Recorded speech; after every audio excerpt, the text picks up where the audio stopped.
Hello, and welcome to More Than Words, a podcast about treating the whole child, brought to you by the Reading and Language Learning Center. I'm your host, Tristan, and today I'm joined by dyslexia advocate Lorraine Hightower to discuss parent advocacy. Hi, Lorraine, how are you? Hi, Tristan. So nice to be with you today. Nice to be with you as well. We're really excited to have you here to chat about advocacy. So just start off with telling us a little bit about yourself. Who are you? What do you do? Sure, I would love to. So as you said, I am a certified dyslexia advocate and consultant. I work under the mission of trying to ensure that the 1 in 5 children who have dyslexia have the supports and services that they need to be successful. So my team and I do that in a couple of different ways. I help parents advocate through the navigate through the special education system in the public schools. Many parents need hands-on direct support doing that. And then we also provide parent advocacy for parents who are trying to learn what they need to know to perhaps advocate for their own children on their own in the public school system. But I think equally as important, we try to align with organizations and associations to affect local and statewide and even national change as it relates to literacy. And that's a hot topic these days in terms of early literacy curriculums and how we are teaching our kids to read. So it's a big mission that we try to impact. That's awesome. So you mentioned state and national, but where are you located? And if listeners were going to go find you, where are you? Sure. So my office is based out of Lansdowne, Virginia, but I do work across the country. Primarily, I'm supporting parents in the state of Virginia, but we have helped parents outside of the state as well. Perfect. And so if people were going to go find you online, where would they go? Sure. So you could just search for Lorraine Hightower. That's Lorraine, and then Hightower is just like it sounds, Hightower, LorraineHightower.com. And I think I've been told when people Google me that they're able to easily locate us. And we also, you can just type in Lorraine Hightower on LinkedIn or Facebook. We also have a presence there. Perfect. That is exactly what we wanted to know. So I'll make sure to link that in the show notes so people can find you super easily. And then, of course, they can always Google you. Yes. These days, you can find just about everybody you need to find on Google. So exactly. All righty. Well, let's just hop into it. Let's get a good baseline. So for starters, what is parent advocacy and why in the world do we need it? So, from my lens, parent advocacy is really the act of publicly supporting a cause or an individual.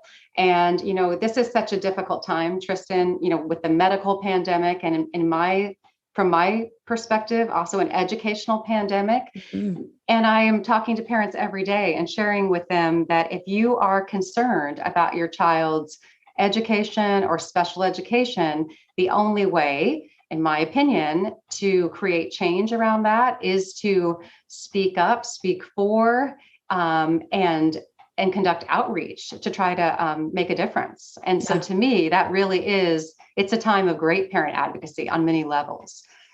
Yeah. So how in the world do they prepare ahead of time? You said, reach out when you start to notice an issue, but how do they start preparing to advocate for their child? Yes, I think that's a great question. And there's obviously many different levels for advocacy for the community of children that we serve. Parents are primarily looking to advocate because they are seeing that what their children are being asked to do in the classroom, they cannot do. Right. And with students who have dyslexia, this might be very basic academic skills like reading, spelling, writing numbers, and they're reversed. So the parents that I talk with are looking to advocate out of a place of concern that my child cannot meet your basic academic expectations. So I would say for that parent, they want to start by talking with the teacher. And it really is that simple. So to me, the beginning step of parent advocacy is outreach. And if it's because you're concerned about what's happening in the classroom, you're going to want to start having a conversation with the teacher, the old-fashioned, parent-teacher conference. Right. And then from there, that teacher who's with your child will give you their, hopefully, recommendation on how significant the concern is, what can be done to further explore. Is this something that your child may need special education supports and services around? Or is it because there, other issues were going on in the classroom? It's been a rough week. Let's just give it a little bit more time. Although that is a concern of mine, the giving it more time. So I'll leave that for another question. But yes, I think it starts with outreach. I think it starts with communication, asking questions, learning what are your options if you have concerns as a parent. What would the follow-up look like? Seeking to understand. And, it sounds so simple, but in this day and age, everyone has a million things on their to-do list. So we do tend to put off even the simple email. Hey, I noticed my child had a difficult time with this assignment. And I am constantly, whenever I can, trying to suggest to parents, do not wait. Do not wait. Do not wait. Send that email, make that phone call, write that letter, whatever it is. Because if it turns out that your child will need to be considered for special education supports and services in the public school system, it's a timely process. It takes a lot of time. Right. So I don't know if that was helpful or if you want me to elaborate a little bit more, but for my community, that's a little bit of what parent advocacy how it starts out and kind of what it looks like. No, that's great.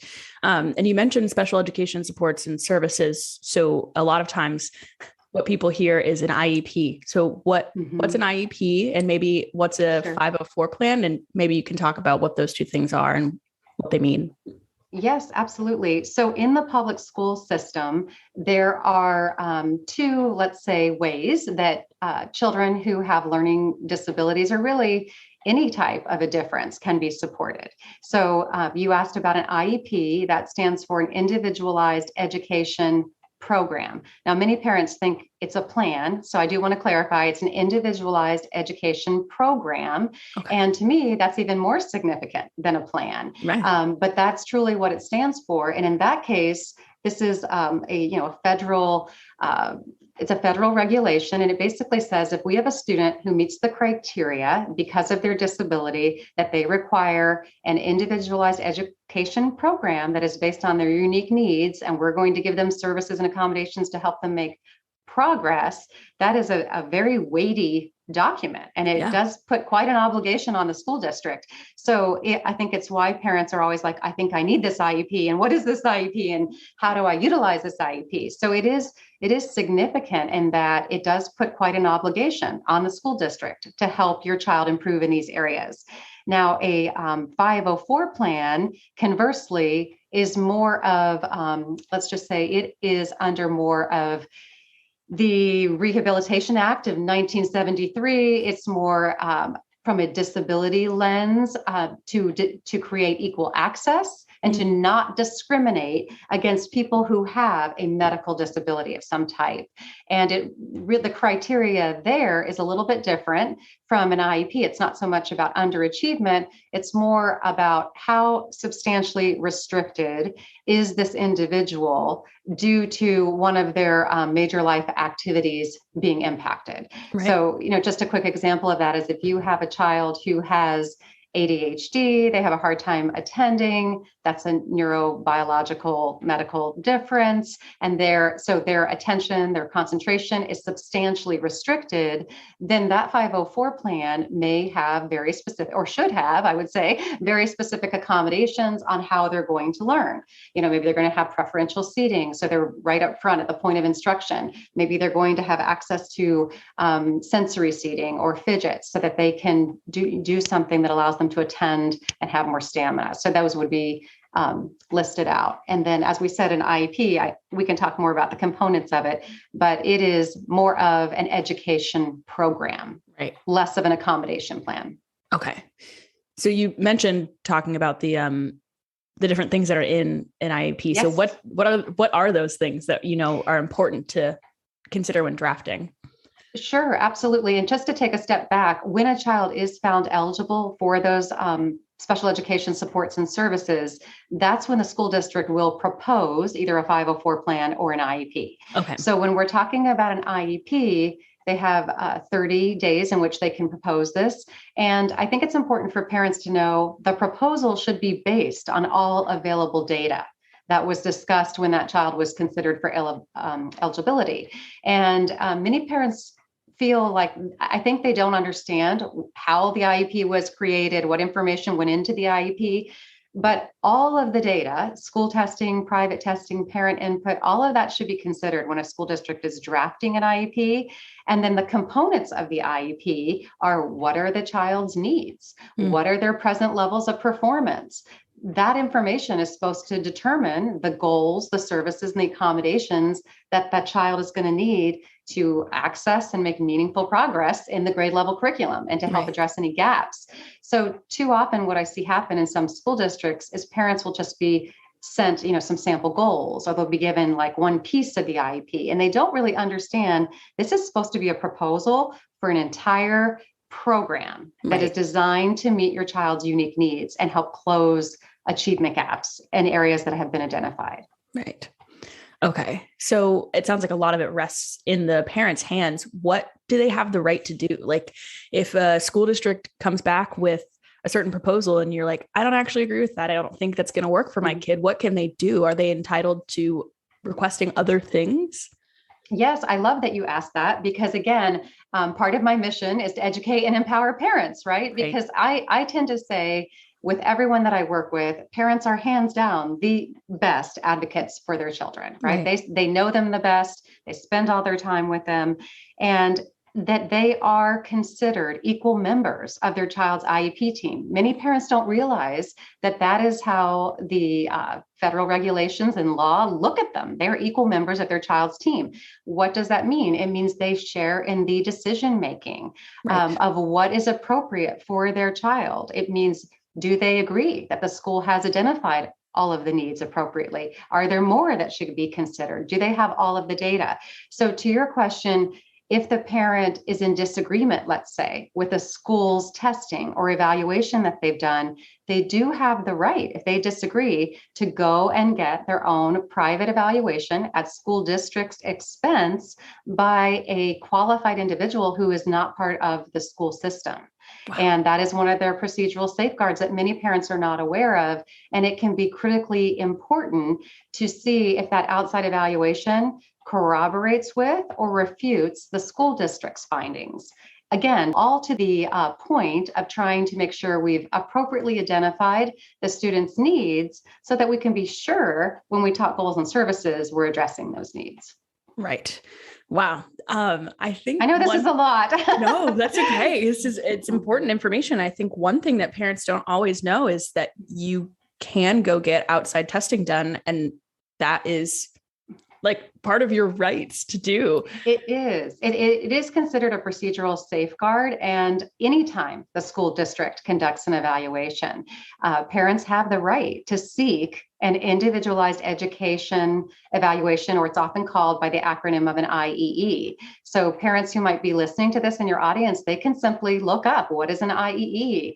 And because there is a process, right? With anything, you have to request it of your school district. The evaluator has to meet certain criteria. And then if it's approved, the school district will agree to provide for that to happen at county expense. Right. That is really important for people to know. So now that we've started kind of talking a little bit about private therapy and private testing, let's hop in there. So I know sometimes it's hard you go into the school district, you get your IEP, and the school maybe starts helping in some ways, but can you talk about how private therapy differs from what the school can provide? Sure.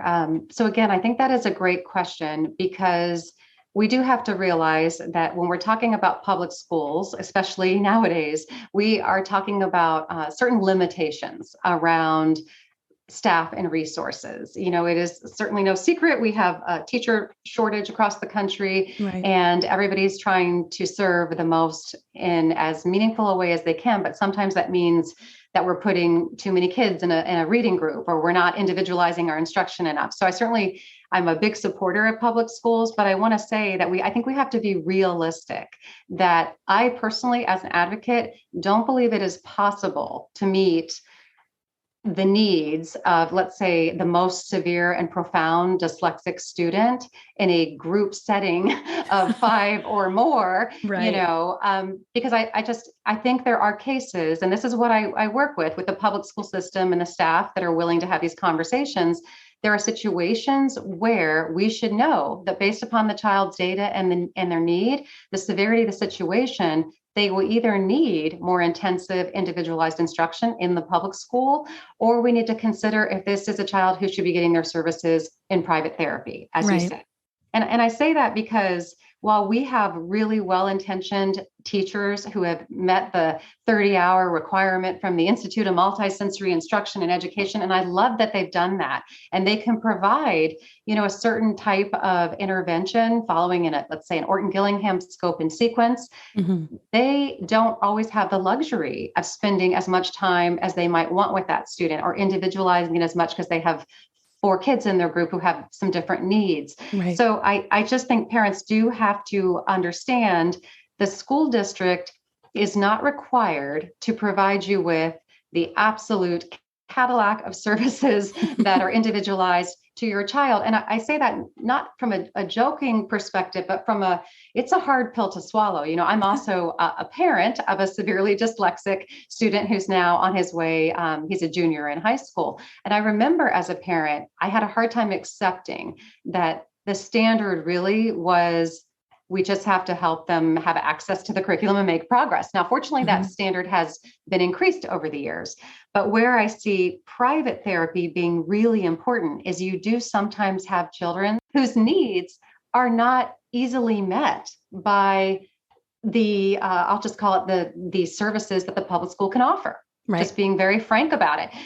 They may not be able to individualize everything for your severely and profoundly dyslexic child. And in providing a group 4 times a week of 45 minutes, they are most likely meeting the special education requirement. Right. And so this is hard sometimes for parents to accept.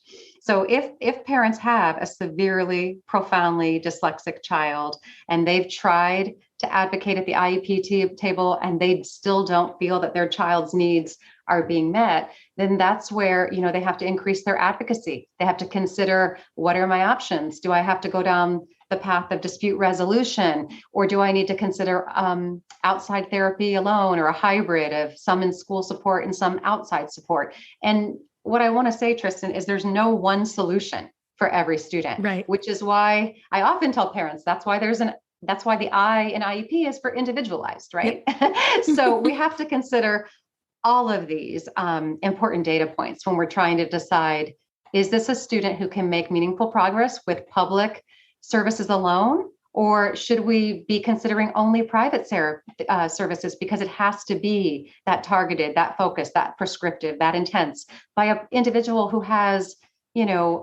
1,000 hours of providing this type of an intervention. And we know they have a proven ability to close this gap.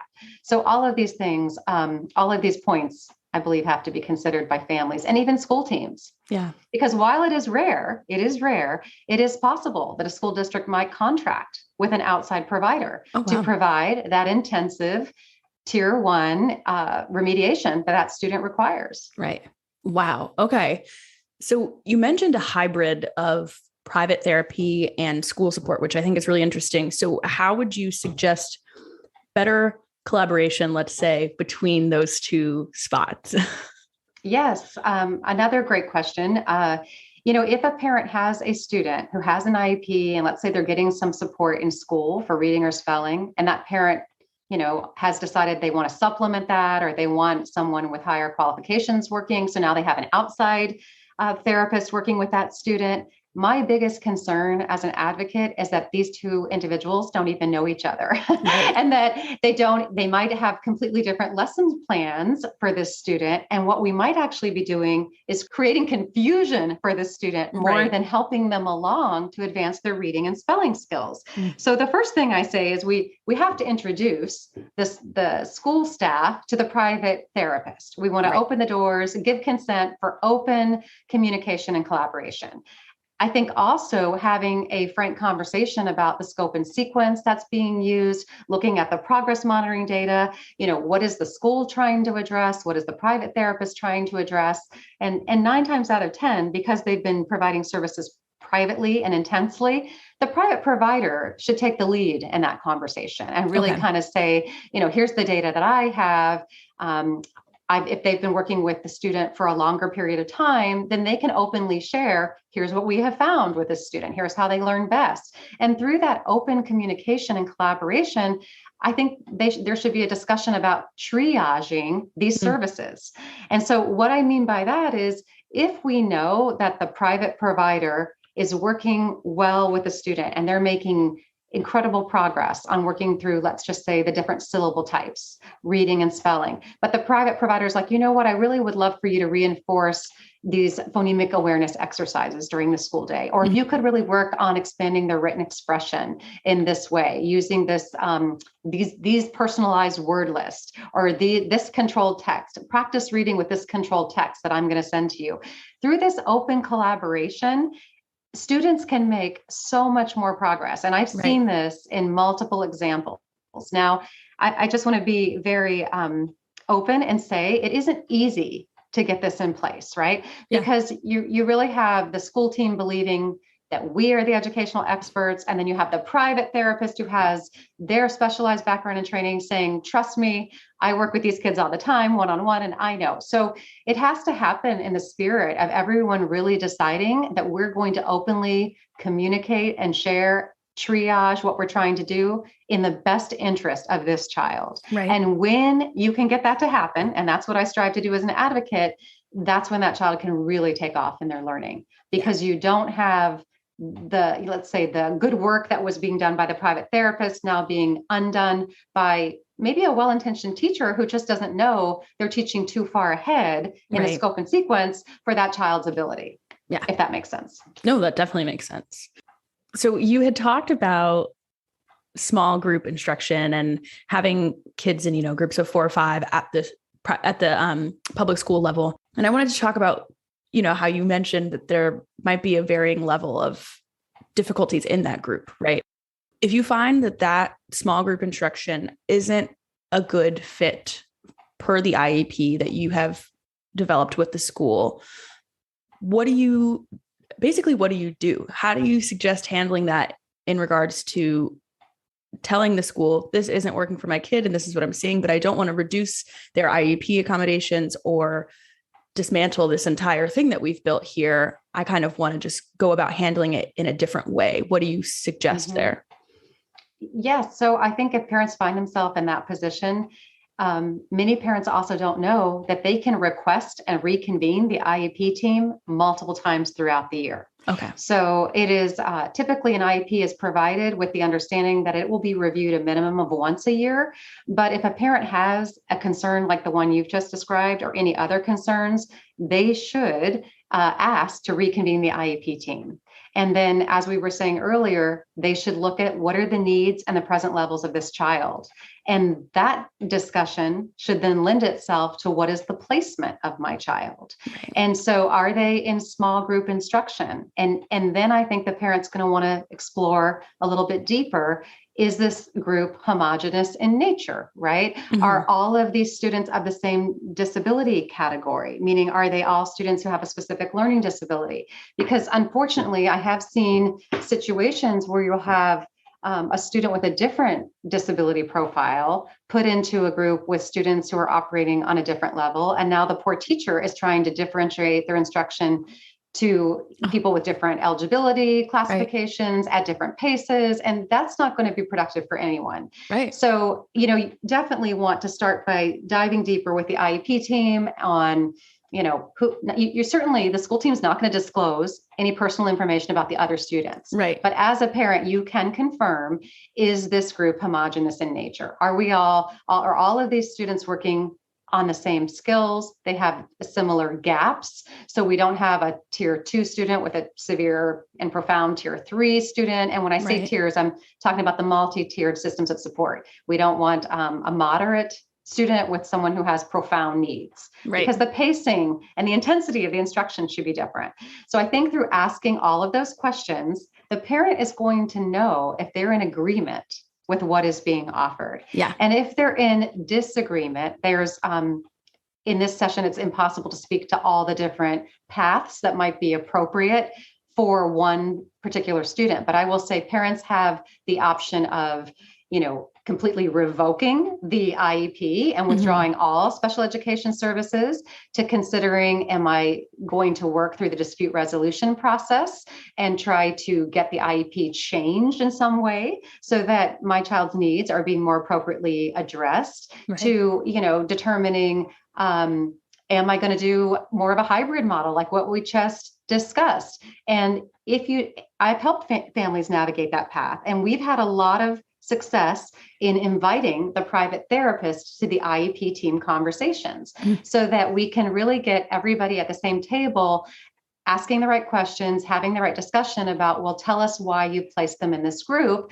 And then we have the private therapist saying, yes, because based on my data, they should be with a group who's at this level. And I understand they're working at this syllable type. I'm just giving you one example, hypothetically. But then it's not that we're trying to play a game of gotcha. We're trying to say, is this group really meeting this child's needs? And if not, then as an IEP team, we need to make a more informed decision and change their group placement. Or if their needs are that profound, we may need to consider, do they need individualized instruction? So all of these conversations, all of these outcomes really are possible at the IEP table. And I want parents to feel confident and empowered to have these conversations. Right. That's awesome. So it just sounds like parents just don't know that the communication is there for you to have, and you just have to reach out to say, this is what we need and let's talk about it. So thank you for sharing that. Of course. And I'm a realistic person. I do understand that, some parents are like, you make it sound so easy. We tried that. It wasn't easy. And I want to just acknowledge that, of course, every school team, everyone has different personalities. Everyone has different knowledge levels. But what I want parents in your audience to know is that you have a right to reconvene the IEP team. You have a right to express your concerns, to look at the data. You have a right to invite whomever you want, whether it's an advocate or your private language therapist, to come to that IEP table with you. And you have a right to ask the school team to make a change in your child's instruction, their placement, whatever it is that is concerning you. Not saying you're going to get immediate agreement, but you have a right to ask for all of these things. Of course. Wow. And we've talked a lot about parent advocacy, and I want to switch a little bit and say, how do we encourage our parents to encourage our children to advocate for themselves in the classroom?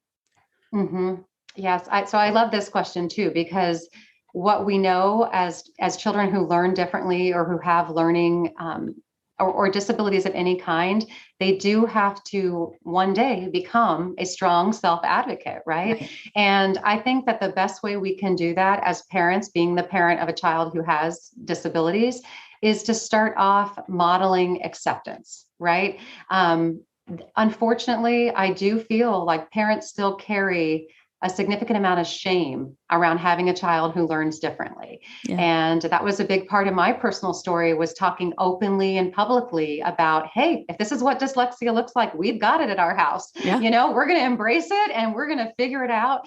And, I think that especially in the Northern Virginia area where we live, everybody wants to have the gifted child. Everybody wants the child who's rocking it out of the park and winning the trophies. And there's a high achievement, a high expectation.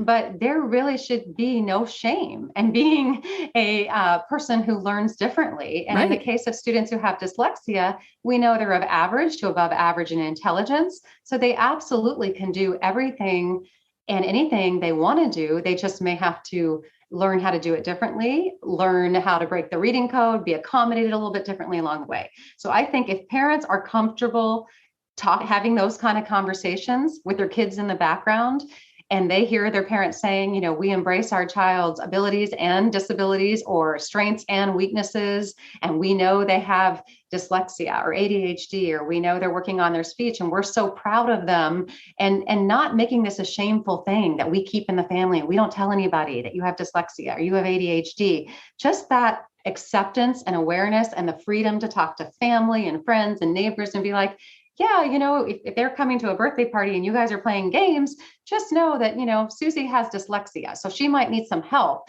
with that, and normalizing it, right? Normalizing it and making it all okay.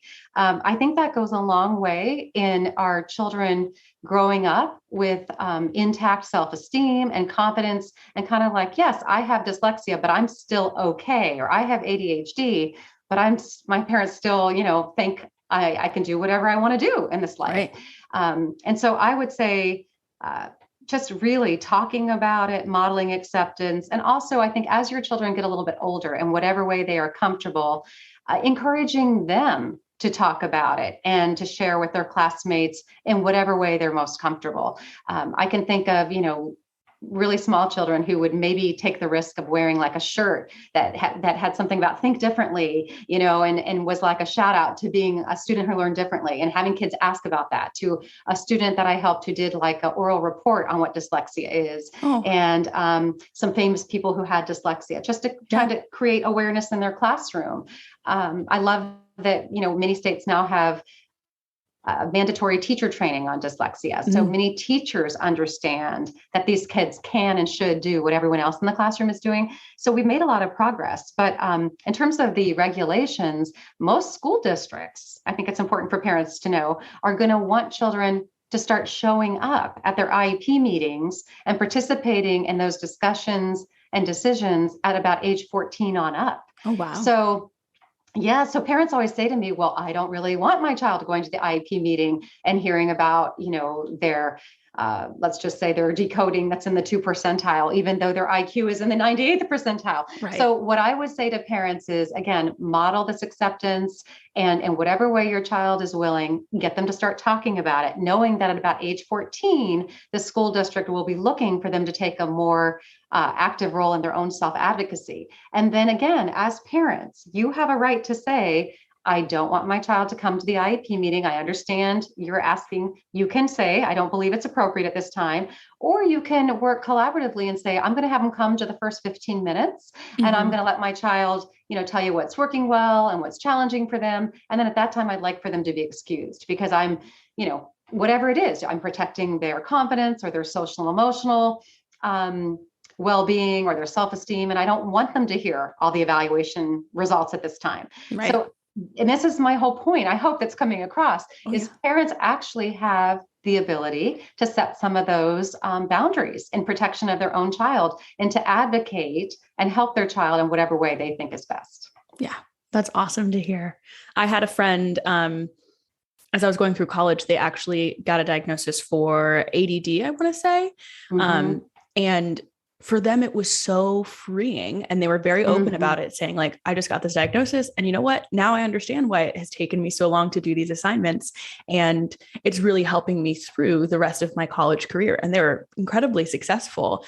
And it just, like I said, was such a weight off their shoulders to be able to get that and be able to talk about it. Like if someone said, hey, how's this going? It's like, oh, well, I've got ADD. I'm working through it.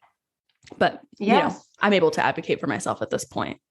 Yeah. And the one thing I'd add to that story, which I love, is that, the majority, I would say almost all parents who take the risk of having that conversation with their child and explaining that you have dyslexia or you have ADHD and here's what it means, and modeling that acceptance, they always come back and tell me, you know what, my child was so relieved, or my child was delighted to find out that there's nothing like, that it's not a willingness issue on their part, right. That if there's nothing that they're doing or not doing to change it, that they're neurologically wired just a little bit differently, and that everybody is, right? To some degree, we all have cognitive differences. So I think parents are afraid often to tell their kids that they have these differences, but then I think they're pleasantly surprised to find out that it's a relief for the child and that it actually helps their emotional well-being. Yeah, that's awesome.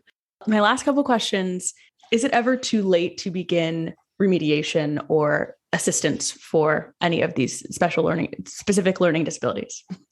Yeah, I will say no, absolutely not. Never too late. Never, ever, ever too late. Of course, like with anything, early identification, early remediation, the better for the child or the individual, right? Mhm. And I'll just even give you a practical example. Like when students are in elementary school, they have about a 90-minute language arts block. Now, that's a lot of time that we Oh can push my. in or figure out some appropriate remediation. Right. When they're in high school, they have a full academic load.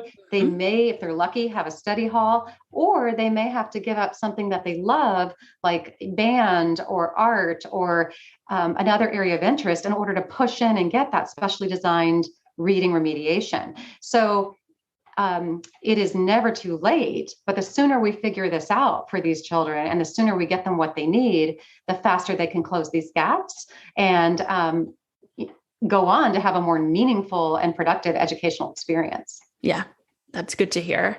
Um, and lastly, what does, and I know this is different for everyone, but what does success look like for a child with dyslexia? Yeah, I think you're right. Success is different, right? Because every child with dyslexia is affected a little bit differently. So when I think of success, I think of a well-developed student or child who understands their abilities and they maybe have accepted their disabilities, as we were talking about. They've had the opportunity to get appropriate remediation so that they've closed their gap as much as possible for them in the areas of reading and spelling.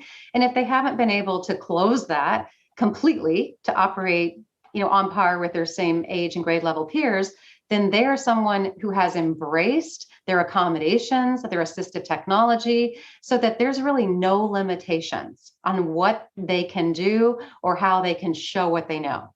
And to me, that's what we ultimately want for our children, right? Is the success of not having anyone tell you, you can't do this, or you can't go on to college, or you can't work here because you can't read and spell, or your life is going to be different because you have this disability. And so to me, success is like all of these pieces of the puzzle coming together, the emotional well-being, the practical, I've been remediated as well as I can, and then the functional, if I still have a really hard time with spelling, I know how to use my speech to text technology and my spell check and my assistive technology tools. So I can go on to college and get the degree and whatever I want to get that degree in. And my Mhm. disability isn't adversely impacting my life choices. So to me, that is success. Yeah. Yeah. That sounds like exactly what we all want at the end of the day. Well, and the other thing I want to add on, because you were talking about a student in college, Yeah. I think that a lot of parents and even children who have dyslexia, they feel like college isn't an option for them. Mhm. And, I think that's something that parents need to know, is that college is an option and should be an option for all children who have dyslexia or a learning difference if they have intact average to above average intelligence. There's no reason why they can't go to college. And many parents worry that the fact that they've had an IEP or some kind of special education program in school is going to impact negatively their ability to get into a college. And I do want to share that colleges, it's not disclosed as part of the college application process that a child had an IEP or any type of a special education program. So parents don't need to worry about that. What I will say, though, is that if they do have a disability and they want to go to a college and take advantage of the student disability services, then they probably are going to want to disclose that they had this kind of support in the past. Right. But I do find that when I talk to parents, that when they find out their child has a disability like dyslexia, they automatically start lowering the bar for Right. what is possible. Mm. And so your story of sharing how your friend went all the way to college and then embraced their disability at that level, I think really reinforces our point that it is never too late. And Right. you don't have to have these limitations or operate under this mindset that your child's going to have a limited life in some way. Right. Yeah. I've had other friends that were diagnosed throughout middle, elementary, and early high school with dyslexia and ADHD and a combination of the two. And they have gone through everything. They've gone through college and they're feeling incredibly successful in what they're doing. They're doing what they want to be doing. So I have, even though I don't know the ins and outs of it at a personal level, I have seen success in their stories as well. Yes, Yeah. absolutely. And, I just want to say, I love what you all do at the Reading Language and Learning Center, because I think that your work is also critically important in helping to change the lives of these kids, and to give them the tools and the skills and the positive reinforcement and the encouragement that they need to feel like they truly can go on and do whatever it is that they want to do. So thank you for all that you do for the dyslexic community as well. Well, thank you. It was such a pleasure to have you here, and so much fun to just go through and learn all of these things and share it with people who may be in a position where they're just at a loss for what to start doing to advocate for their child, or as, a young adult who's looking to advocate for themselves, maybe at a college level or even in a job in a sense. But thank you so much for being here. This was truly a pleasure. Oh, no, it's my honor, honestly. And what I will say is, if there are parents in your audience who want to have a quick conversation about dyslexia, or if they are looking for resources or just need to be pointed in the right direction, they are welcome to sign up for a discovery session on our website. I do still, as part of my community service, I conduct, complimentary quick calls with parents, and there's no obligation at all. I just like you and your company, we believe in putting out accurate information. Yep. And again, this is under the mission of really trying to ensure that all kids with dyslexia get what they need. So yes. It's been a joy to be here with you. Thank you so much. I'll make sure to pop your website in the show notes, like I said earlier, so that people can get to that discovery call, especially if they're looking for help. Yeah. Yeah. And we also have resources on our website, that might be helpful to parents. But yeah. I know it's a lot, and it's not anything we can cover all the or give all the answers in this short period of time. But I hope it's been helpful to your audience. Oh, yeah. Thank you so much. You're welcome. Thank you so much to everyone for listening today. Make sure to follow us on your favorite podcasting app, as well as our social media at Reading LL Center, so you know when we release new episodes. We look forward to seeing you soon. Thanks.